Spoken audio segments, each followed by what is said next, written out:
Hello, Hello, hello, everybody. We are here, real football fans of New Jersey, Katie and Caitlin, and we have a super duper exciting Super Bowl edition of the Real Football Fans of New Jersey tonight. Obviously, going to give you all the big stories in Housewives as well, but I cannot believe this is our final hurrah of the 2020 season. Of the 2020 season, and need I remind you that on this day in Super Bowl 42, the Giants shocked the world. I am clearly wearing my Eli Manning jersey and my Giants gear for a reason, as are you, because are you wearing Mr. JPP? Because I'm wearing Victor Cruz. Victor Cruz. Listen, it counts. He's a Super Bowl champ. He is as well. So honestly, but you guys know what we're talking about. It was that David Tyree catch Super Bowl. Yes. It was Manning to Plaxico to Manningham to everything. Oh my goodness, what a beautiful, beautiful day on this day during Super Bowl 42. But I love it. It ties perfectly into this episode of a great Super Bowl chat that we're going to have with you. Absolutely. I can't wait to talk about the game. We do have some poll questions that we gave you guys first on Instagram, on Twitter. They are Super Bowl related, all three questions, because we just want Super Bowl talk. We want to know how you guys are feeling, what you're thinking. Definitely, it was super intrigued to find out who you guys are picking to win this game. That was our first poll question. Caitlin and I will not reveal our answers for that one until later in the show when we give you a secret. It's a secret for now. Stick with us. But question number one was straight up, who do you have winning the Super Bowl, Kansas City Chiefs or Tampa Bay Buccaneers? This was actually closer than I thought. Yes. 59% are going with the Kansas City Chiefs. I mean, that's pretty close considering a 1 seed in the Chiefs versus a 5 seed in Tampa Bay. I think if it was any other 5 seed that was not quarterbacked by Tom Brady, these votes might be different. People don't want to bet against him. I also think, too, if you came to us, week 5, 6, 7, 8, and you were like, hey, the Super Bowl matchup is going to be the Tampa Bay Buccaneers and the Chiefs, you'd be like, yeah, I'm going to go with the Chiefs on this one. So I think a lot has changed over the past couple of weeks. Right. I think Mr. Tom Brady obviously has led them towards great success going to a Super Bowl. So I think that's why people are definitely, it's not a complete 50-50 for our audience, but out in other parts of the world and other audiences, it might be a complete 50-50 split. I know that the Buccaneers had their weird, sketchy moments during the middle of the season. I think, though, the scariest thing to face in the playoffs anytime, any season, any year is just the team that gets hot at the right time. And I don't know if there's another team that resembles more than the Tampa Bay Buccaneers right now. So it's hard to bet against that when a team is just flying high. So we shall see. I'm excited to talk about who we picked later on. But our second question is, what is your drink of choice for Super Bowl Sunday? Are you guys drinking beer or are you drinking wine? 63%. I actually thought it might be more. 63% of you guys are drinking beer. I think, our loyal Real Football Fans of New Jersey watchers, viewers might be some winos just like us. But Caitlin, what did you go with? I am going to put it up on screen and I am going with wine. And honestly, if the Super Bowl took place in the fall and pumpkin beers were of season, I'd probably switch my answer. But right now I am a wine girl. I'm not into wintry beers. I'm not into IPAs, which are popular right now. It's just not my thing. So I'm going to go with a good old glass of wine and I'm going to enjoy it. That's fair. I definitely am a beer and a wine drinker in Super Bowl or just watching football games in general. And I totally agree with you. I'm not a big fan of winter beers, but I actually did go beer on this one because there is a beer I've been craving that I haven't gotten this winter season yet. It's always a limited edition. It's Sam Adams Cold Snap. So I've been kind of craving that. And I'm like, ooh, I think that will be my Super Bowl drink this year. I think that's great, honestly. And if anyone is looking for an option other than beer or wine, I got to tell you that I'm big on the seltzer fan base. Yeah. And now they're coming out the lemonades and all this stuff. Well, Truly came out with spiked seltzer, but it's iced tea. I got to tell you, people, you are drinking a glass of peach iced tea, and it is so dangerous. And I don't know how this is possible. And people are probably like, oh, it tastes like a twisted tea. No, my friend. No. It tastes like a nice glass of iced tea. No artificial sweetener. So if you need an alternate, I know a lot of people are gluten-free nowadays. They have specific allergies. They can't go the beer or the wine route. Listen, these truly iced teas, they are the real deal, people. All right, you heard it here first. That's my alternate.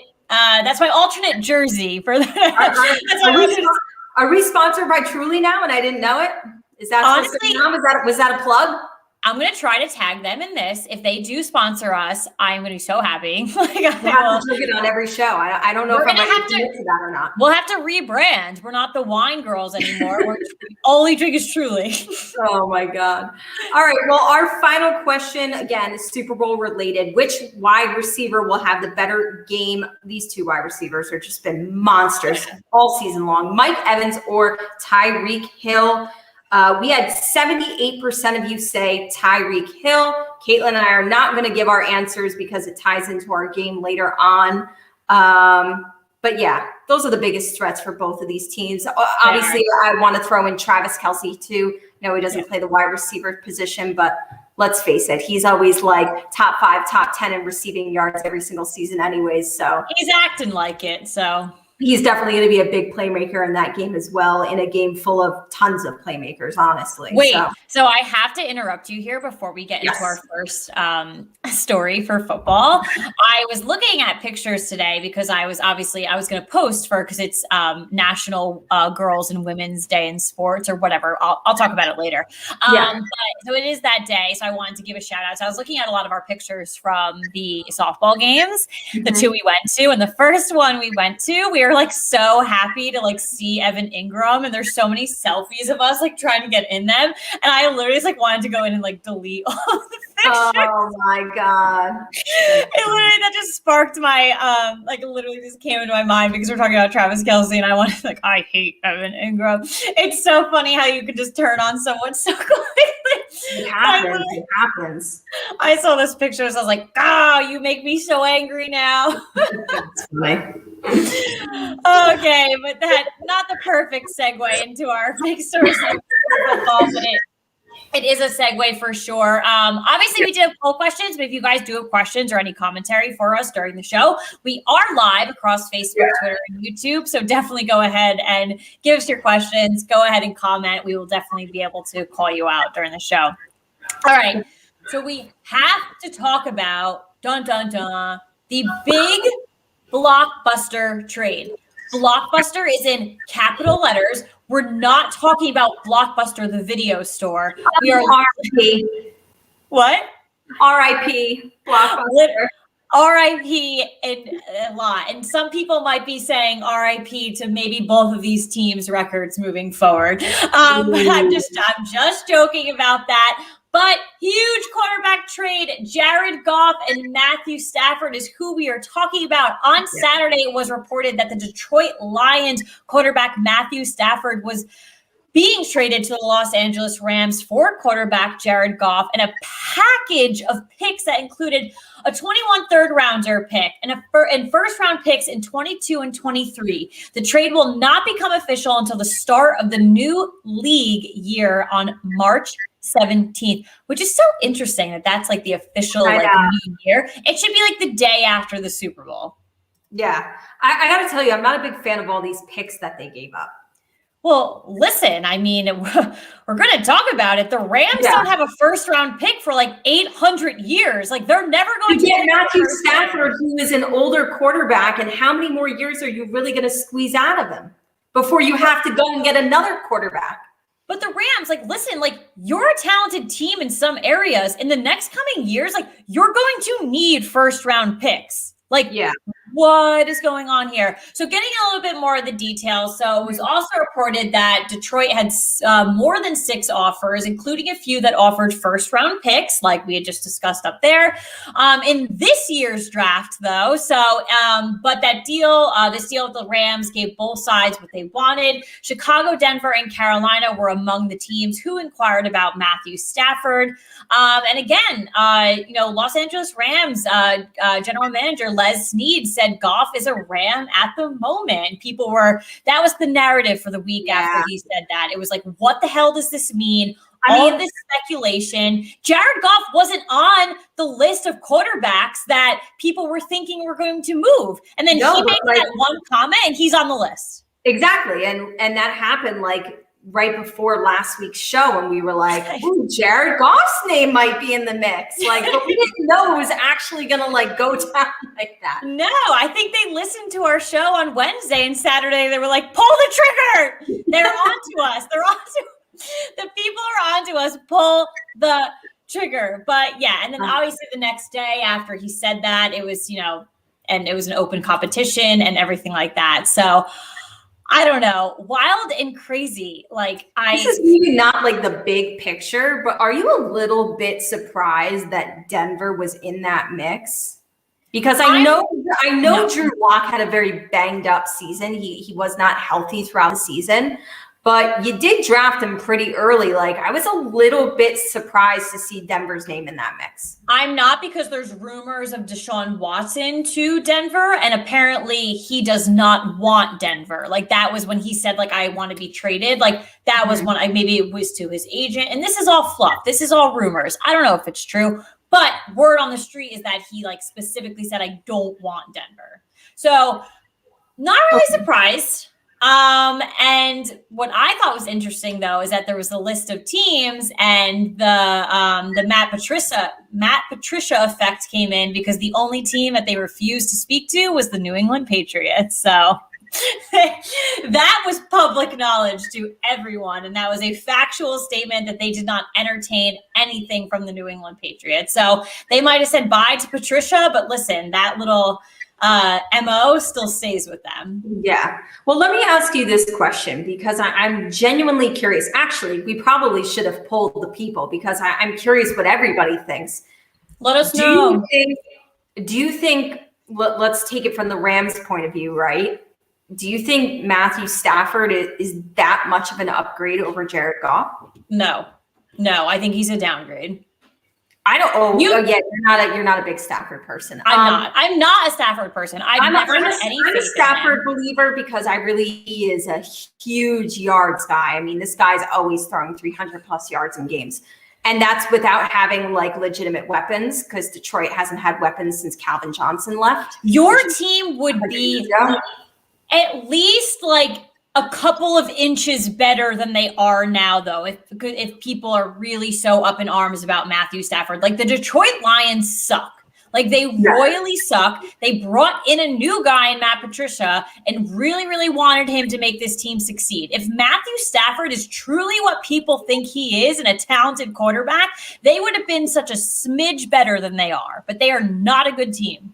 Well, here's my thing. I think Matthew Stafford is better than Jared Goff. Do I think he's crazy better? No. And then I feel like it evens out, because yes, I do think Stafford is better, but he's also at the tail end of his career, whereas Jared Goff is 26 years old. So I feel like it evens itself out. You know what I mean? Yeah, and I think that definitely plays into, the conversation as well. As much as I'm not a Stafford believer, he's got more years on Jared Goff, and and so that's kind of, it just plays a lot into it. And I think what really, and I'm not a big Jared Goff fan either, so it's not this is my favorite conversation. Ooh, I love talking about these quarterbacks, because I'm not thrilled about either of them. And I think with Jared Goff, which really pissed me off about him, was he obviously came into the league, goes to the Rams. Wow, who's this young stud? He's coached under a young stud. All this stuff blown out of proportion. Goes to the Super Bowl, plays the Patriots, gets completely wiped out, trash. Played completely awful. You do not make it that far and play that poorly in the Super Bowl. And then since then, it's been kind of iffy. So are you going to go back to the original Jared Goff that we've seen, or are you actually going to make a name for yourself? So here's his time, I think, in Detroit. Are you going to make a name for yourself, and are you going to prove me wrong? What I just said about Matthew Stafford, that he could have made that team a little bit better? That's the case. I'm right. I'm wrong. I don't know. I got to tell you, just like discussing it now and thinking about it in my head now, I think Detroit has the potential, and I know that they're not a good team now. I think they could be, to be honest, going to get even worse. I think they could be the worst team in football next year. And I'm going to put it out there. I really do. All right. Thank God they got these I love picks. the hot takes. Let them come. Thank God they got these picks from the Rams. That's huge. But they're only huge if you hit on them. And sometimes exactly. It's hit or miss. It's hit or miss. I don't think they have hit recently. So if they hit on them, great, but they're still going to be young players who are going to have to adjust the NFL game. And I can't say I love their coaching hire and Dan Campbell. And I just think this team's going to go even more downhill than they already are. That's my prediction. And I don't blame Matthew Stafford for wanting to get the hell out of there. Now he's going to go play for a playoff team, right? Mm-hmm. And see what he can do in these however many seasons he has left in his career. Yeah, listen, we say it time and time again. It is the year of the QB. It is transferring over into 2021, as it will into the 2021 season. And, the most interesting thing I heard on, I was just listening to CBS Sports on the radio earlier. When I still listen to the radio, peeps, in my car. And I on the way back. And it was you think this is the one starting quarterback move? No. And obviously Deshaun Watson's out there, but there's so many things that are going to happen in the coming weeks, coming months. And we spoke about this last week on Wednesday. And listen, the trigger was pulled on Saturday. So you guys just need to be glued to your phones, glued to the social medias, the Twitters, glued to us, because we're giving you the dirty deets. And yeah, it's going to be good. There's some good names out there. I know that we keep saying that the free agency quarterback names weren't great, but there's a lot of guys who want new teams, want to trade, and things are going to get wild. And this definitely started things off with a bang, because it was something that included two huge franchise quarterbacks swapping teams, and everybody knew Stafford was going to go somewhere. But we didn't know the Rams weren't my first thought, because they had Jared Goff. So it's it's going to get crazy, and I can't wait. It's going to be good. Wild and crazy. Just how we like it. All right. So our second big story of the week in the world of football. This is finalizing everything. We've been waiting for everybody to make their head coaching hires. And this is the last team in the mix, the Houston Texans. Funny enough, they were the first ones to fire their head coach, fired Bill O'Brien early on into the season. They were the last ones to fill their head coaching position. On Friday, they officially announced the hiring of David Culley on a 5-year deal to be their next head coach. Culley was previously, and this was a name that I really didn't hear in the mix. No, so I didn't. A lot of these hires, the Eagles hires, Sirianni or whatever, these were a lot of names that I just didn't even, when you would read the articles online of who are going to be the big candidates, these guys were not on there. Where were these people having these conversations in these dark web forums that we don't go into? Because I was not hearing about any of these people. No. Neither was I, absolutely. But Culley was previously the Baltimore Ravens assistant head coach. And although Culley is an offensive-minded coach, the Houston offensive coordinator, Tim Kelly, will stay with the staff and remain the offensive coordinator. The franchise, the Texans, actually blocked several requests to interview him, so they were not willing to part ways with him. Culley this is a change of pace, is 65 years old. He is not 38 or 39. He's definitely the oldest one to be hired. And old school. Yeah. And he will, and this is his first crack at it, first time being a head coach. He will become the NFL's third active Black head coach. Certainly we thought Eric Bieniemy was going to get in the mix. Yeah. maybe we will never understand what happened there. But besides being Baltimore's assistant head coach, he was also the passing coordinator and a wide receiver coach for the team for the past 2 seasons. He has coached in the league to some capacity for 27 seasons. He's been around. Okay. He's been with several teams. His longest stay included a 14-season tenure with the Philadelphia Eagles from 1999 to 2012. And then I had to bring this up because, again, David Culley, he wasn't a name that we were necessarily looking at, so we didn't necessarily know a ton about him, right? So NFL Memes did the digging for us and had a post that I felt was very worthy of reading. And it says, remember back in 2014 when the Chiefs wide receivers somehow didn't score a single touchdown the entire season? Who was their wide receiver coach? Texans' new head coach, David Culley. No. This year, the Ravens had the worst passing offense in the NFL. Who is their passing coordinator? Same guy, David Culley. And you're getting rid of your franchise quarterback in Deshaun Watson. What are you going to do? Tell me why you have Eric Bieniemy, who is with Patrick Mahomes and like the best offense in the NFL.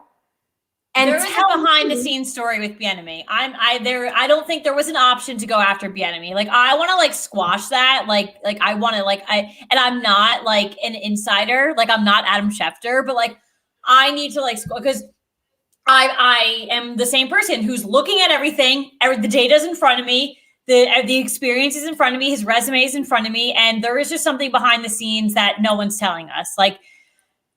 I did hear whispers that the Houston Texans, especially like Bieniemy, hadn't been hired at that point, and the Houston Texans were the last team to hire somebody. And I did hear whisperings of that they were going to feel the pressure to hire a black head coach.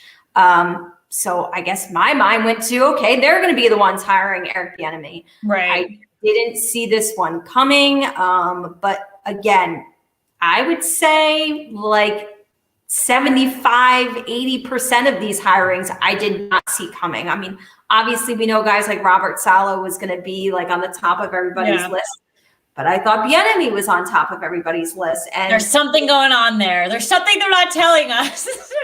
I don't know. I really don't know, but this was a really interesting hiring pool of new head coaches and we'll see how they do. No excuses. Because, hopefully they're not dealing with COVID as much. Hopefully there will be a preseason, right? I think now that we've had a full football season, a regular season and postseason, everything, I would like to think that they'll be able to do a preseason and evaluate players better and, be around each other more. And that's already a leg up on the rookie head coaches from this past season who were dealt a difficult hand. Yeah.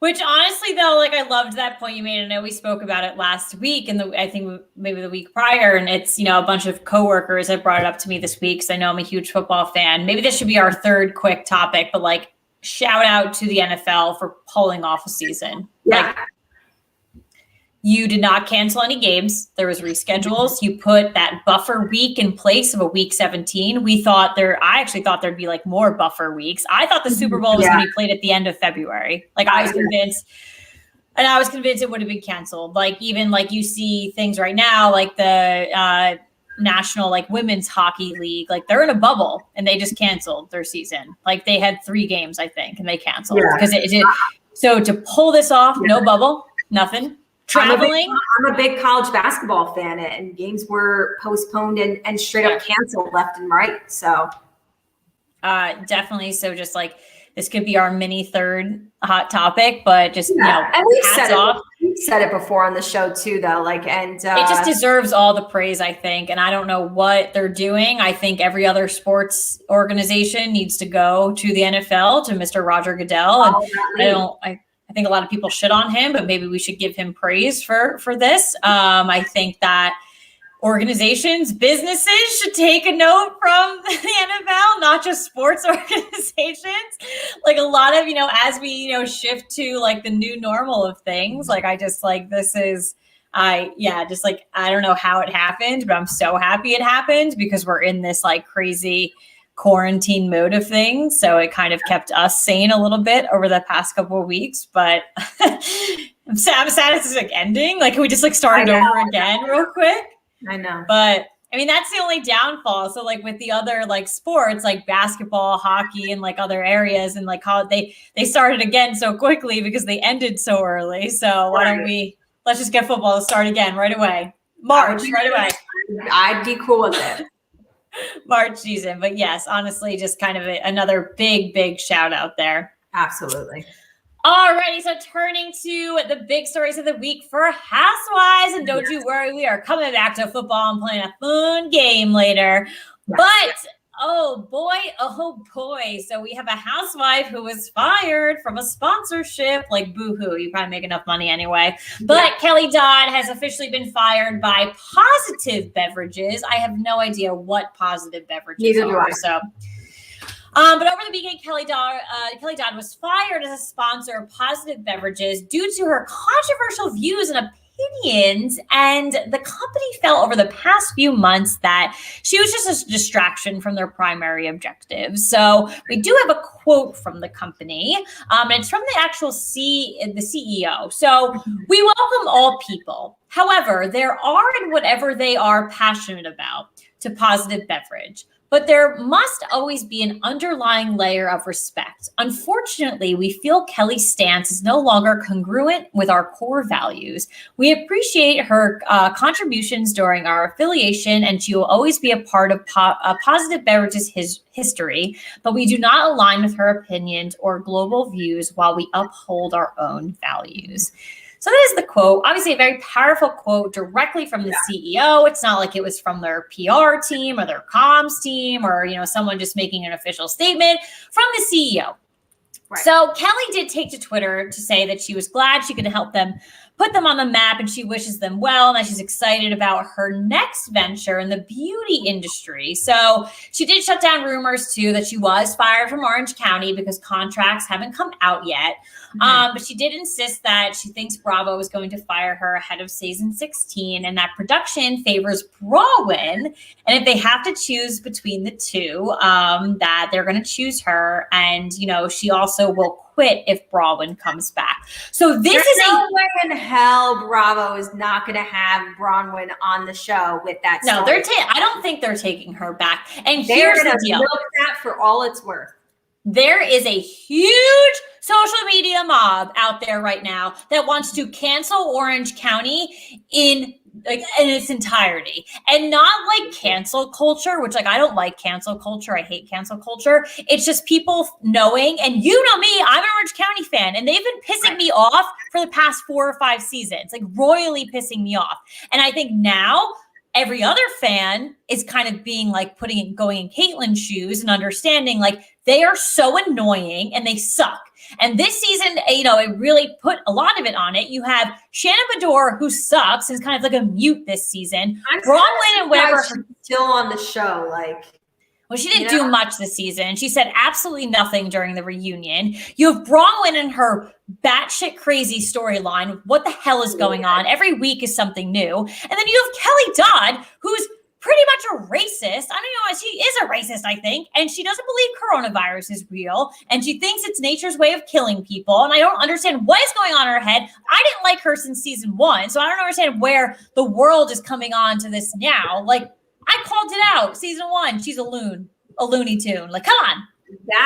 That is a woman that needs if she has a PR team, she needs a better one. She sticks her what is it? Foot in her mouth. She's horrible. She's got feet in her mouth. She's got many feet in her mouth. I don't get it. You know what's one of the funny things that I thought about her response to being fired from this? She was happy about it. Yes, but more so, and you kind of helped reel in the point by saying, I don't know who Positive Beverages are. I don't know what that is. And Kelly's like, I was happy to put you on the map. We don't know what you didn't put anybody on the map. No. I'm gonna Google them right now live while we're on. So positive beverages. Like it was kind of like a backhanded way of like, you're welcome for putting you on the map. Like, yeah. Well, no. Okay. I literally just Googled them right now. We are live streaming, so my computer is going a little slow. Okay, so they basically look like a seltzer that has like vitamin C in it and calcium. Ooh, they've got a cucumber flavor. I might try this. I do love a good cucumber. Oh, she sold you. She put it on the map. She did. I wouldn't have known about them if it wasn't for Kelly Dodd. They owe me. Positive Beverages. Caitlin Brower is now a customer thanks to Kelly Dodd. I wonder where like they sell this though. Oh, buy online. Oh, can you only buy online? I'm not buying seltzer online. Who do you think I am? I buy seltzer at Wegmans. I buy the Wegmans brand seltzer. I actually, Trader Joe's is really good seltzer. I was drinking one before. Blueberry lemonade, delicious. So again, Trader Joe's, you want me to be a sponsor? I'm such a seltzer gal. Such a seltzer gal, whether it's got booze in it or not. Well, funny enough, quick funny story. My boyfriend was drinking a liqueur the other day that would have tasted really good with lemonade. And I said to him, I was like, oh, like I have blueberry lemonade seltzer. I was like, do you want to mix that in with it? And he was like, why would I mix a seltzer with a liquor? And I was like, no, like a regular seltzer. I was like, I drink like actual alcoholic seltzer. Yes, like a hard seltzer. And he was like, are you trying to make me like even more? Trying to get turned. And I was like, no. I was like, I actually drink like sparkling water too. That's funny. I love seltzer, I think people have forgotten that seltzers started as a non-alcoholic beverage. And I've been drinking seltzer since like I was in high school. Like I just love carbonation. Like that's my thing. I love the bubbly. So I thought that was so funny that I said that. And he was like, I can't put more alcohol in alcohol. And I was like, people's minds when they hear seltzer, it goes to alcoholic seltzer, not. I guess we can start calling it sparkling water. Yeah, sparkling I guess water. So. I have a sparkling beverage for you. Oh my God. Yeah, but honestly, like I have heard the rumors that, she'll quit if Braun and her come back. Honestly, I don't think either of them are back. And listen, I told you this social media mob going after Andy and Bravo is insane. Andy did comment back and he was like, guys, there's no way in hell we're canceling Orange County. That's the OG of Housewives. They can't just cancel it. But in my opinion, like you gotta get rid of entire facelift and get rid of all of them. You could wipe them out. Start over. Treat it like a reboot of a franchise, but like completely new. Like treat it like a new franchise, but it still has the Orange County name. I've heard people say get rid of it and bring DC back. I told you DC was only one season and I liked it. It was actually pretty good. How did it not come back for another season? So, and obviously the DC area is very poppin' right now, popular, so just saying. We'll see what happens. It's going to be very interesting to see the future of that franchise. But let's talk about a franchise that, has been positive, has been good. We're talking about the Real Housewives of New Jersey. Season 11 is coming up. The premiere is just 2 weeks away, which is crazy. I got to mentally prepare. So we are going to give you we have the new taglines for you. We're going to discuss our thoughts on them. Caitlin and I are always like really hard on them because we just always think so much for a better job. But we're just going to discuss our thoughts on them, give you our favorite, our least favorite. I'm, as always, going to let Caitlin read these because she delivers the sassiness that we need. All right. We'll go for it. All right, hold on. Wait, I lost my spot on the... Wait, where'd it go? Oh, here it is. Okay, sorry. I lost my spot on our outline.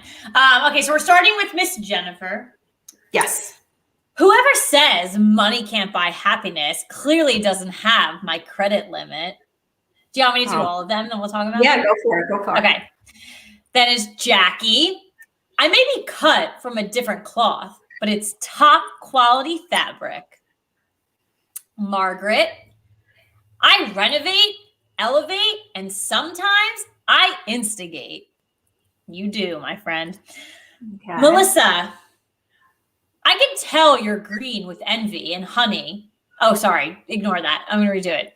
The commas are okay. Whoever, they do not know grammar. Okay. I can tell you're green with envy. And honey, green is not your color. That's got like poison ivy-esque to it. Yeah, yeah.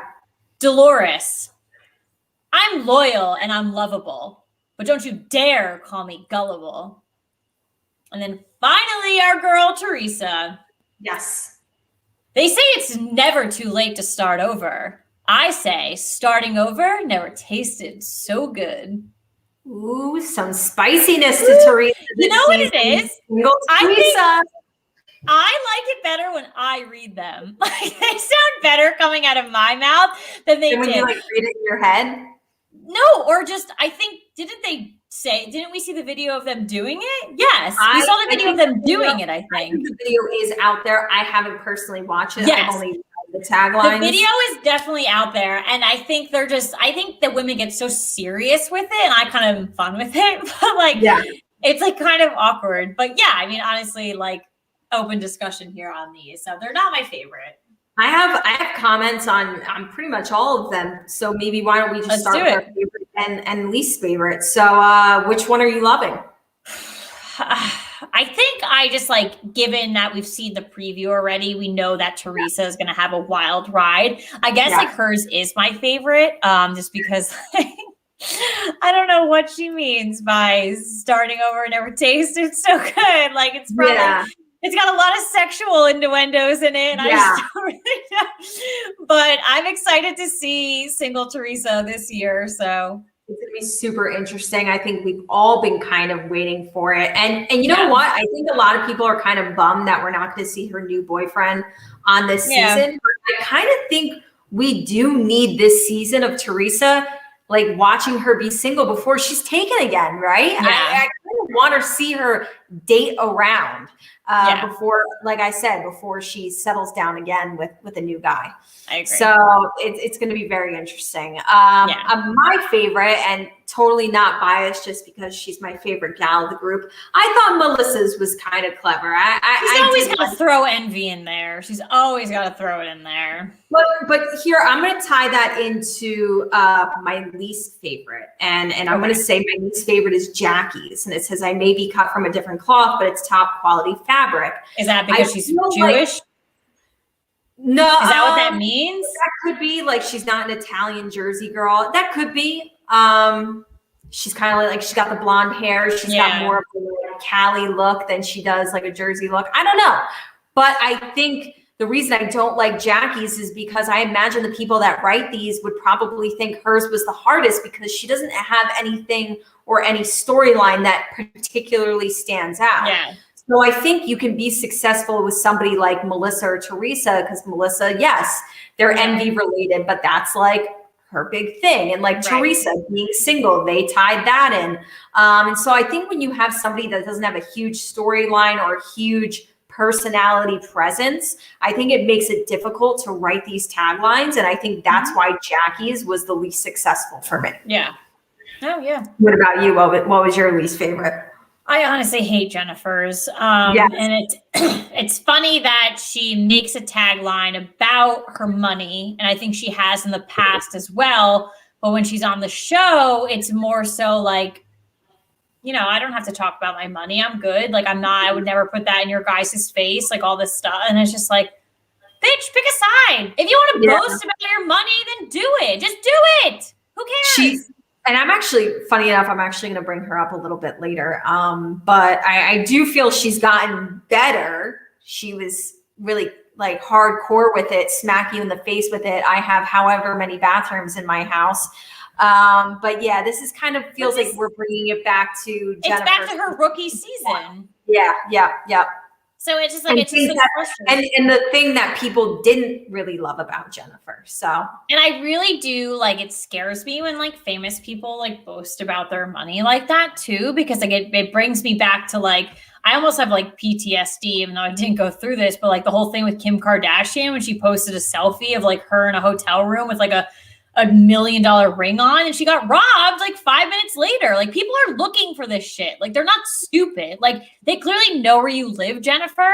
Like, because you've been, what is it, Paramus she lives? Like, or no, it's like they know where you live. Like, and now you're gonna go and say, like, it's silly. Like, I can't. Like, it just. Well, with that credit limit, I hope it bought her a really expensive security system. You better have like a moat, like with like a crocodile in it. Like, that's your. She probably does in that house with her like 11 bathrooms. It's like old school. Like, we also have a moat. It's got crocodiles, so don't worry. It's got 11 crocodiles, like my 11 bathrooms. So don't you worry. But seriously, it's just like, it's silly. Like, I don't know. But yeah. Other thoughts? Margaret's, hers was fine. Dolores, they went with rhyming kind of. Margaret and Dolores's, they're fine. They're nothing that's like super stands out. I didn't necessarily hate them. Overall, they're Margaret is kind of pathetic, I think, because like you've been on how many seasons? You're still renovating your house after how many years? Like, that pisses me off. So that's why I think it's pathetic. You've been renovating your house for like 5 years. Apparently, this is supposed to be the season that we see it happen, but I will believe it when I see it. It's the boy. Listen, Margaret, you're not Heather Dubrow that renovated her house and had like 25 different bedrooms. Like, you're renovating a house in New Jersey. Like, pump the brakes. Also, what excuse do you have when you're married to a contractor? I think that's been the whole thing. Like, what is he doing? Nothing. Should have been done a really long time ago. No, honestly, like, where I can't with these people. All right. Well, let's get into our game, because I'm ready to talk about this Super Bowl matchup. All righty. Woo! It is that time of the night. We're playing a game, and we're calling What You Gotta Bring to Win That Ring. That ring being a Super Bowl ring, of course. So we've done this over the playoffs. The playoffs run here. We looked at matchups, saying, who's going to win, why are they going to win, certain specs, things like that. So we are looking specifically now at this weekend's Super Bowl matchup, and we're going to fill in the blank. And we're also giving you a bonus because the NFL honors, the NFL award winners are this weekend, and we are giving you our predictions of who we think will win these specific honors. So let's go and get ahead, and we'll get into the game, and we will obviously do the big game first. So we're going to give you what we feel. So number 5, Tampa Bay Buccaneers versus the number 1 Kansas City Chiefs. And as we've done week after week, we actually have some more in here. So some good new ones for you guys. But okay, so let's start with the Buccaneers will win this weekend if the Buccaneers will win if defense wins championships and their defense helps them win the turnover battle. Okay, so I 100% agree with you on the defense. Their defense needs to consistently come back. They have to come back and be big again this weekend. But also, on the offensive side of the ball, they have to have a run game. The Chiefs are known to not really be good at stopping the run game. So, I'm just saying. All right. Oh my God! Now I know I didn't fill out something. That's okay. It's okay. I'll copy your. No, I'm not going to be able to. I'll just copy your answer. Okay. Is it for this one? No. Oh. Okay. So the next one, the Chiefs will win. I truly believe the Chiefs will win if the defense swarms Brady the same way they did to Josh Allen the week before, especially since Brady isn't as mobile as Josh Allen. So all I kept thinking in that game when they played the Bills and I was shocked how much they were getting to him and blitzing him and had him under pressure. And all I kept thinking was, and I think I said it on the show last week, maybe I did or maybe I didn't. If that was like Eli Manning or Peyton Manning, who are not mobile quarterbacks, that would have resulted in like 6-7 sacks. Yeah. Because Josh Allen could move, he was able to either throw it out or run out of bounds or whatever. But if they're able to swarm Tom Brady, who's not a mobile quarterback the way Josh Allen is, that's going to be their huge key to the game. Yeah, so for the Chiefs, for me, it has to be total domination up and down the field. And what I mean by this is that obviously their defense needs to come out and stop Tom Brady, like you said, and they do. But Green Bay stopped Tom Brady with 3 interceptions, Right. but then they came back and their defense played strong and they did everything they did. Tom Brady came back with the offense. So if the Chiefs don't come out strong, they do come out strong defensively and they stop Tom Brady, Patrick Mahomes can't slack. That offense can't slack. They need to come out on top too. So up and down the field, total domination from the Kansas City Chiefs. You cannot, and we've seen it because the Packers did fall a little back, and that's why the Buccaneers won. All right. So the QB with the most passing yards will be. I'm going to go with Patrick Mahomes. I'm going with him too because I think, given that he's young, on his younger side, I think he's still in that era, that mode where he's kind of like flexible of just like, shit, I'll toss it if I can. And I think Tom Brady does. They both chuck it downfield and make beautiful launch passes. So they're racking up the points there. But I think Tom Brady is a little bit more conservative in his old age, and he's still throwing wild passes. So I'll say he's a little more conservative, with a nice asterisk next to it. Okay. Patrick Mahomes is still in his, younger stage where he's more confident. And most of the time, he's right when he throws it like that. So when he sidearms his. Yeah, I know. So crazy. Yeah. Oh, hold on. Couple up. All right, the running back with the most rushing yards will be. I'm going to go with somebody who actually has really been surprising me this postseason, and that's Leonard Fournette. I was going to say, I wonder if we were going with the same person, and it's so funny that you say that because there's people out in the Twitter space where it's obviously Leonard Fournette's a very talented player, but they're talking about him Fournette playoff, go off. You are literally going off in the playoffs right now. I also think some people forgot that he even was sent over to Tampa Bay. No, you know what I mean? Yeah. So he's had his games though in the playoffs. So I can 100% see him doing. He wasn't even meant to be the guy, the main running back in Tampa Bay. Lo and behold, he's been having a really strong postseason. Yeah. Alrighty, the wide receiver with the most receiving yards will be, and this ties into our poll question earlier. Maybe he took Tyreek Hill, maybe he took Mike Evans, maybe he didn't take either one of them, but I went with Tyreek Hill. He's averaging 141 yards per game this postseason. He has been on fire. I'm going Tyreek Hill.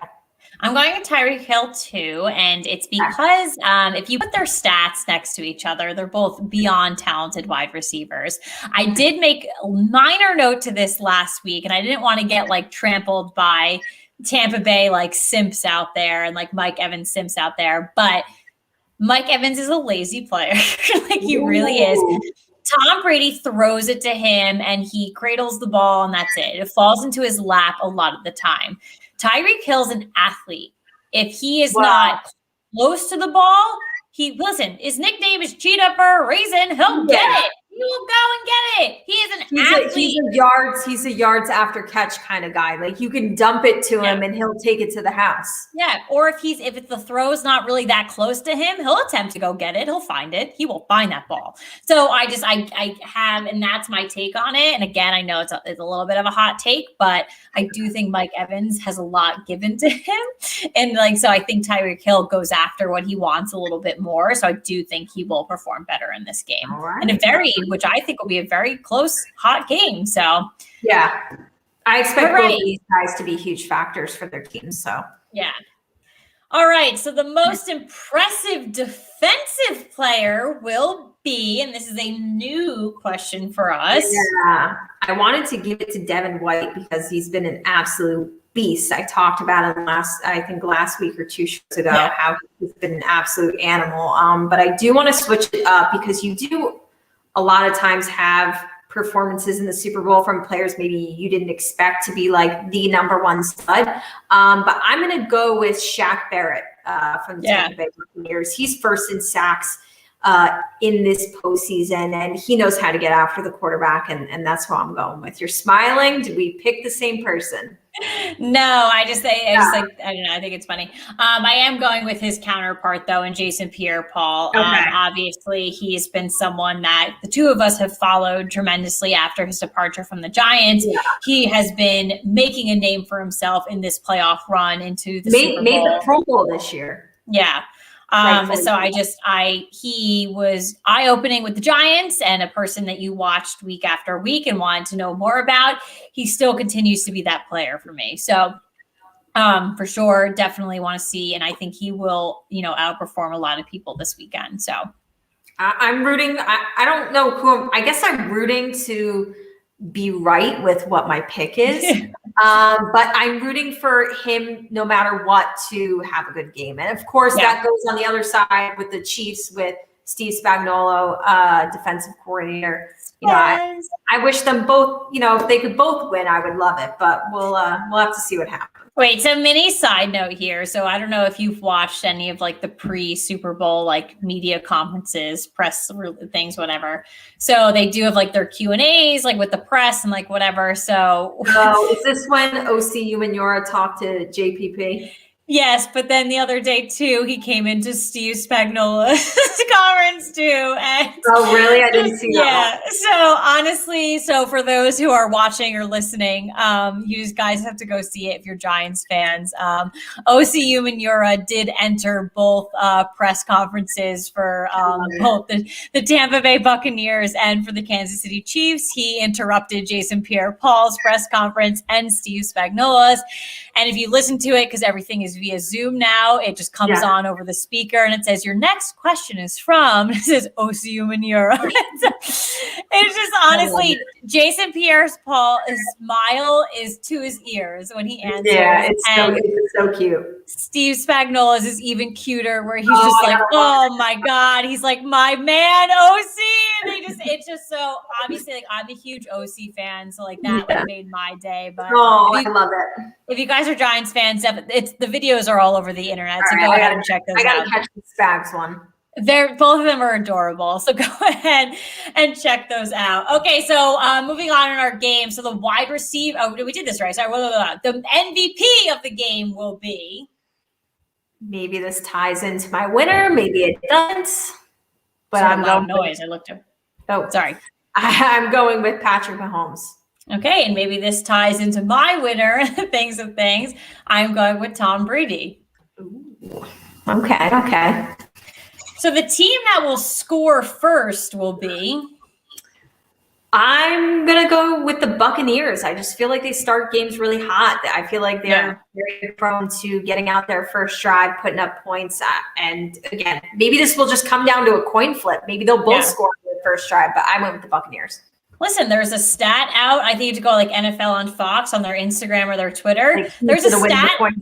That's it. There's a stat of the coin flip over the past years. How many times has it been heads or how many times has it been tails? So listen, all the degenerates out there are betting on that too. So don't listen to us though. I'm not telling you to pick heads or tails. But I'm actually going with the Chiefs on this one. So I am disagreeing with you here. All right, so the team that causes the most turnovers will be. I know I really praise the Buccaneers defense, but I think this is more so going to go off the fact of turnovers include interceptions. And I think Tom Brady this season has shown that he's more prone to throw picks than Patrick Mahomes is. So I'm going to say the Chiefs cause the most turnovers. I love when we are on par and we are totally simpatico in sync with everything that we do because I 100% said the Chiefs for the same exact reason that you did because Tom Brady has proved this season even more so in the playoffs. In the last game in particular, 3 interceptions and those are turnovers. So I think it'll be going to the Chiefs there for sure. Yeah. Okay, the halftime score will be... I'm going to go 20-13 Chiefs. All right. And I went with 17-10, the Kansas City Chiefs. Okay. All right. And here is the final score prediction and the game-winning prediction from Katie and myself. So, what is the final score of Super Bowl 52? Is this 52? What is this? 55. I think it's 55. 50. I honestly have no idea. 55. LV. I think that's 55. You know, my parents have a Roman numeral clock, and I thought I'd be good at it, but I'm not. I'm very bad at it. And when I saw that it was LV, I had to ask Frank what it was. I was like, "What's LV?" And I think he said it was 55. I don't know. I thought it was 52, to be honest. Like, I have no idea. 55. Somebody tell us. Somebody chime in and tell us. Is anyone watching? Like, is anyone listening to us? Like, tell us. What is I actually hope nobody's listening. Right now. I'm looking. I'm Googling it. Super Bowl 2021. He just yelled 55. It's LV. Okay. It's LV. What we knew all along. So 55. We knew it was LV. We didn't know what the hell it meant. Super Bowl 55. Mark it down, people. If you are betting, if you need a high score, low score, is it going to be over this, over that? My score and my winner, 33-27 Chiefs. Katie, we are so close. It is not even funny. Okay. My hair is standing up. We are so close. Okay. My final score is 30-27. Oh, the Tampa Bay Buccaneers. Wow. I mean, listen, I think, and I kind of like when I do these, like I sit down and I kind of go through my head, how many touchdowns do I think, whatever. And I sit down and I make my score and my pick. And then after I do that, I'll kind of like look at other articles to see what some other analysts like think. And they all have this score around kind of where we have it. Yeah. Okay. High 20s. I love it. Mid 30s.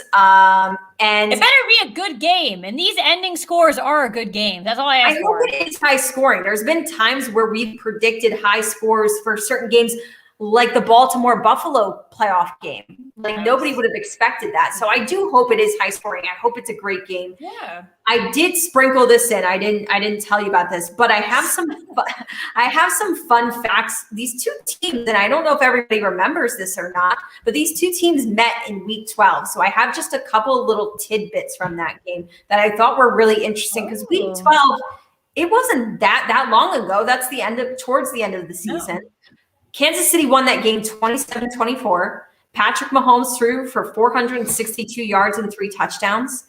Tyreek Hill had 269 receiving yards and 3 touchdowns. That's insane. People remember that game. Brady threw for 345 yards and 3 touchdowns. So not a bad game by him either. No.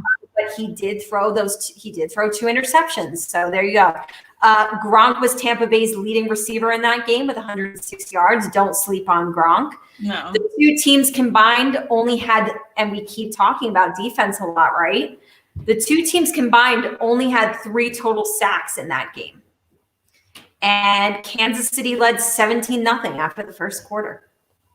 So those are my fun facts from that week 12 matchup. And I think it definitely gives interesting insight into our predictions that we just gave, and maybe what more are going to be like the factors and the keys to this game. Like we said, I mean, if Patrick Mahomes is not turning the ball over and Tom Brady is, maybe that's a factor. A lot of these things are factors. We'll see. I'm hoping and thinking it's going to be a good game. I'm excited. That's honestly, at the end of the day, it's all football fans hope for. So let's have a good game on Sunday. But obviously, we are giving you a bonus round here because this weekend is also the NFL awards, the NFL honors, whatever you want to call it. I don't know the official name. So we are going to give you our picks for MVP, Offensive Player of the Year, Defensive Player of the Year, Offensive Rookie of the Year, all the good. So let's just go ahead and get started. So MVP. Yeah, I mean, I got to tell you, Kate, with all my picks, I felt like this was one of the easiest years that I had making these picks. I feel like they were very easy, and I felt like they were easy. Landslide favorites for all of these. My MVP is Aaron Rodgers. I mean, are we different? I mean, I did like kind of like a twofer here. I know. Okay, I know what you're gonna say. I know that you're gonna feel like it should go to Derrick Henry. Yes, because it was the year.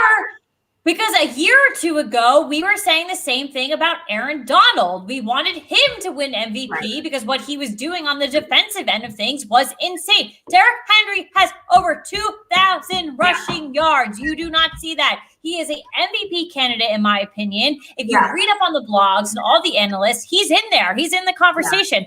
I don't care if he's number 4 or 5 in the conversation. He's in the conversation. So I want the NFL to grow some balls this year and to give him the NFL MVP. But you went with? Well, I did technically go with him, but I'm also realistically going with Aaron Rodgers. But you know what? It would be like if you were in the committee who were making the votes, you would make your vote then. Yes. But so, I'm just saying it's not a prediction of what you think will happen. It's who you think deserves that award. So your answer is Derrick Henry. Yes. All right. Offensive player of the year.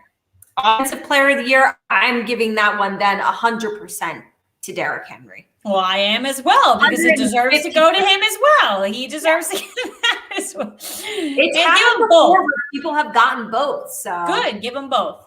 Patrick Mahomes got both, didn't he? I can't remember who it was, but somebody recently got both. All right. Defensive player of the year.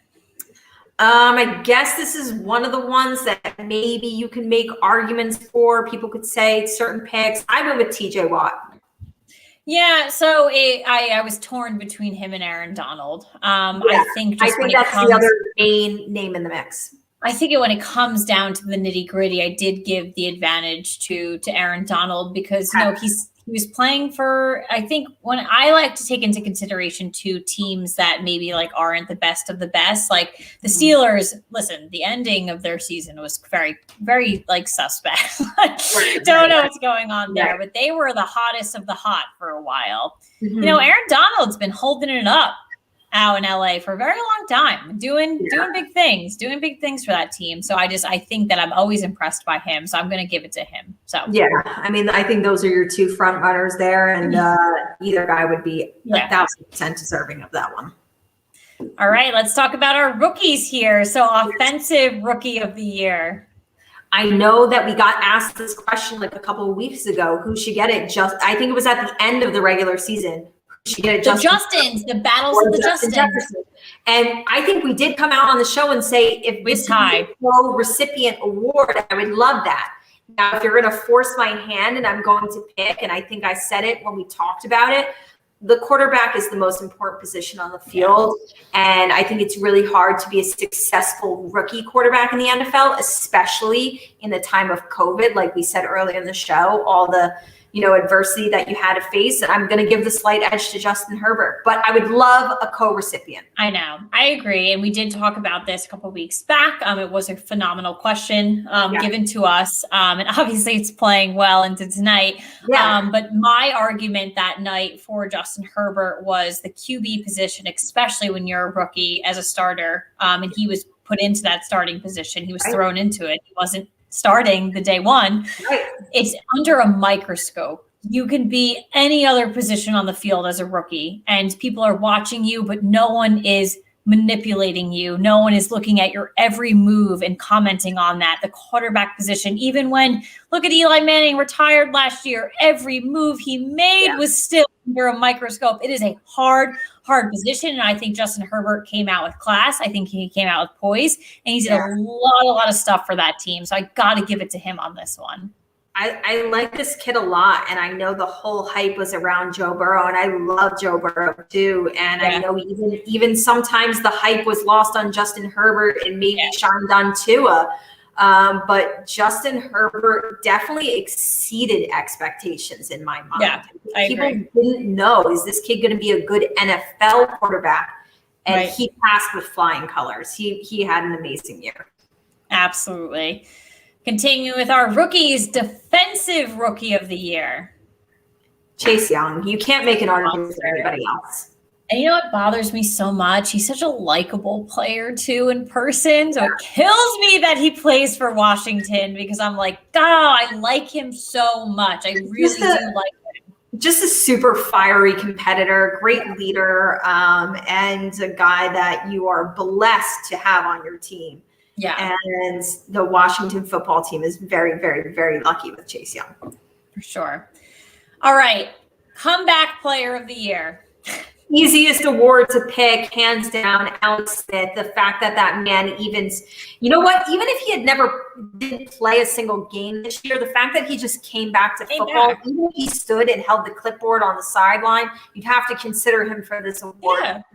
Everything he overcame is just astonishing. I wish he wasn't playing football. It makes me very nervous. Right. But not only did he play, he honestly could very well, again, be the starter next year for the Washington football team. So hats off to him. I know when the Giants played him and it was like, oh, crap. Like, shit, really? And now we got to play Alex Smith. I don't want to play Alex Smith. Put in Kyle Allen. Put in Dwayne Haskins. Don't put in Alex Smith. He still is a threat in this league. And that's what's awesome about him. Yeah, and honestly, like I couldn't imagine this award going to anyone else. And if it does, just be prepared for all the backlash in the world. It won't go to anybody else, and I can't wait to watch the speech that he gives. Yeah, I'm excited. That's going to be one of the best parts. Get the tissues. All right, and then finally, Coach of the Year. I think this is an award that always gets like a jumbled mix of names thrown in there, but I'm going to go with a guy who completely turned around a franchise that I thought was just going to tank very hard. I'm going with Kevin Stefanski, head coach of the Cleveland Browns, brought that team to the playoffs, and not just like a wild card, a very convincing 11-win playoff team. I mean, resurrected, and I don't know if it's a long-term resurrection of Baker Mayfield, but we also thought Baker Mayfield, I thought it was going to be his last season with Cleveland because I thought he was just going to go super downhill. And instead, and losing OBJ and still like having that feel like it wasn't even a factor. And so many divas on that team, right? And being able to just rein them all in and be a successful team, that was huge. And make the playoffs for the first time in 100 gazillion years. Well, they were successful and they did make the playoffs for the first time in many years. There definitely are still many question marks to that organization. There still are many, many, many hiccups and many questionable games that they had. I'm going to go ahead and give it oh God. I guess I went down the road. My spit went down the road. I'm going with sorry. Oh my God. I'm going with Sean McDermott. I am just beyond thrilled with this Bills organization. And I think if the awards happened after the Super Bowl and say the Tampa Bay Buccaneers would win, I say Bruce Arians wins this award.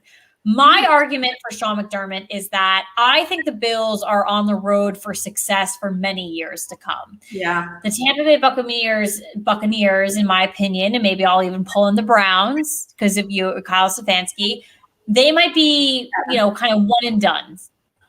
And maybe next year might not be okay. Maybe the next couple of years might be still testing the waters, seeing what happens. So the Tampa Bay Buccaneers, for all we know, could be the 49ers of this year. And maybe I know they dealt with injuries, but they could be the Super Bowl hangover of next year, no matter what the outcome is. Usually there always is one, honestly. Yeah. So.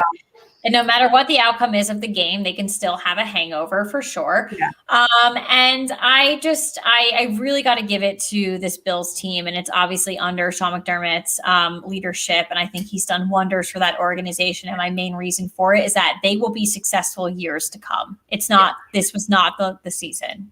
I'm with you. I definitely like your pick. I definitely think that's going to be a guy's name that gets thrown into the mix too and could easily win it. And two guys who really took franchises that aren't used to that kind of success and now have their fan bases experiencing that and feeling that joy of being not only playoff football teams, but like, okay, we're a threat. And I think that's huge. And I think that's really exciting for those fan bases. And I think either one of our picks would be super deserving in my opinion. Yeah.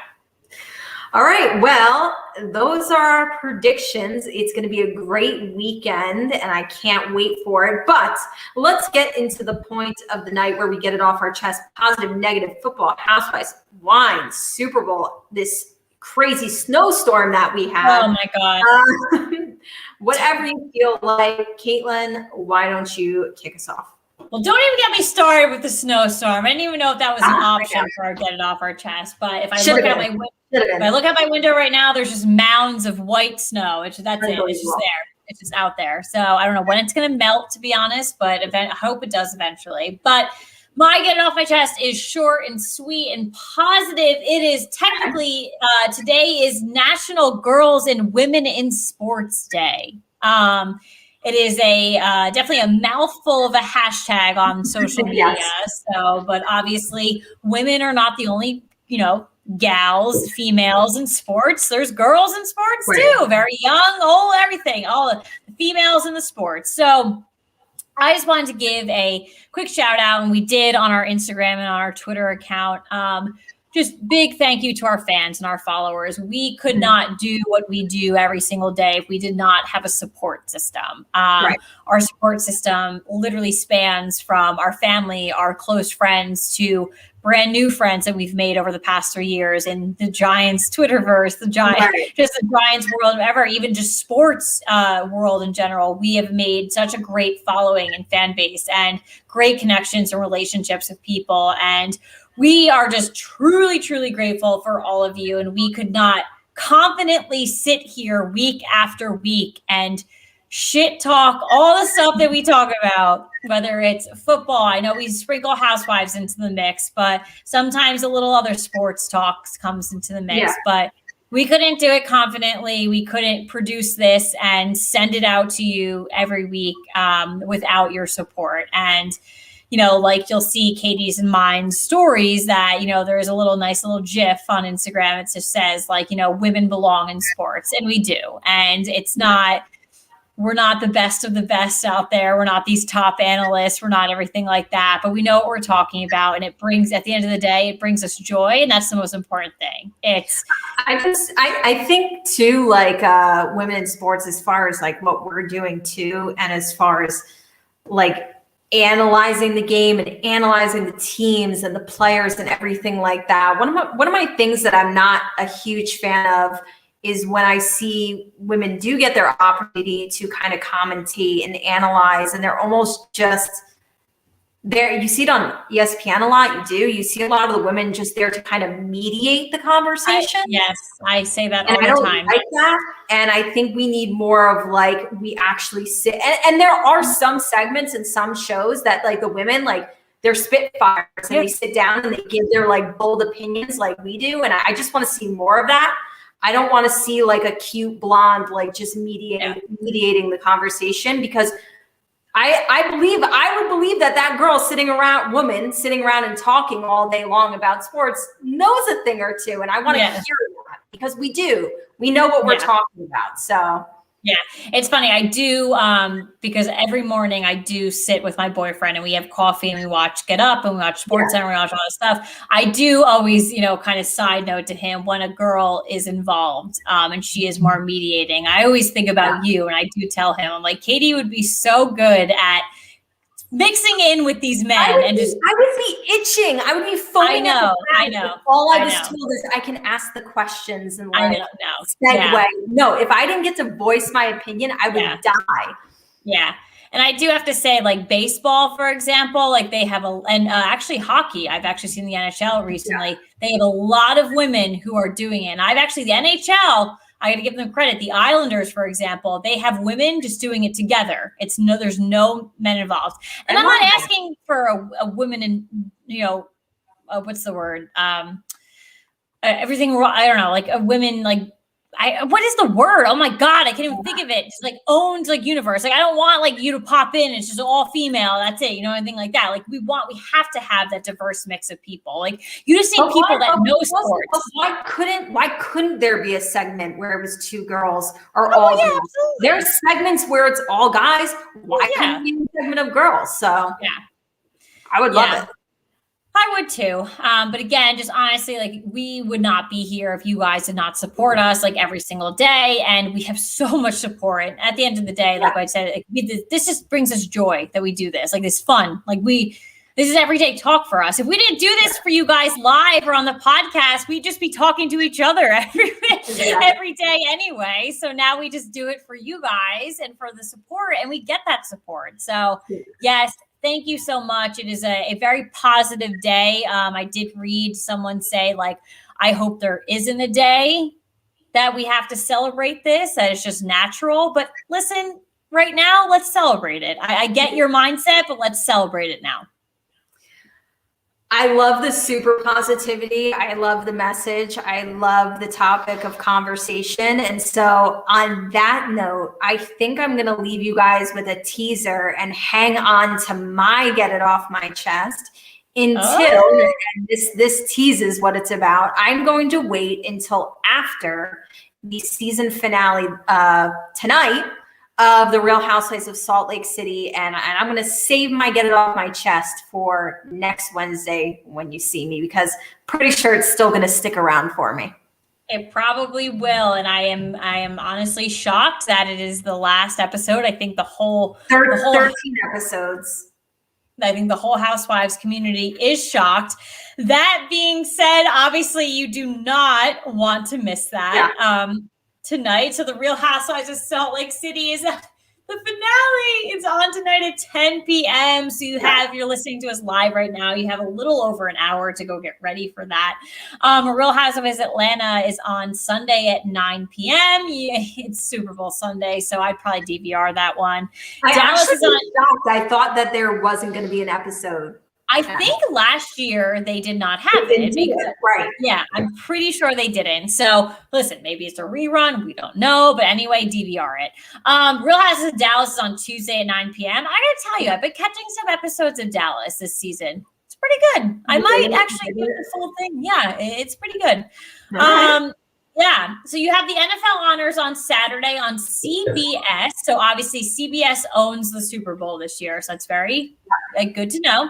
At 9 p.m., that's a little late for my liking. I feel like they could totally do it earlier in the day. What else are we doing? We're waiting for the Super Bowl on Sunday.